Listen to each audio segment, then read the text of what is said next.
Welcome to everyone. In this video, we will discuss what are the softwares required for web API development. Um, First one is operating system, Windows, Mac or Linux. You can use any operating system as per your choice. In this series, we will be using Windows operating system. Once you decide the operating system, then you need to install .NET Core SDK. Your .NET Core SDK 6 is the latest version. SDK means Software Development Kit, and this kit is helpful for the development and running of the application in the system. Editor Visual Studio 2019 and Visual Studio Code. We are going to use Visual Studio 2019 as the IDE for ASP.NET Core Web API development.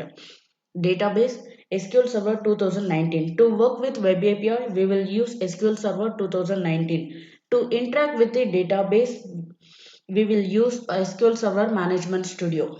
API client.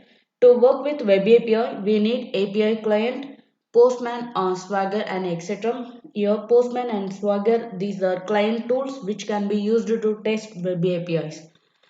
Thank you so much for watching this video. See you there in next video.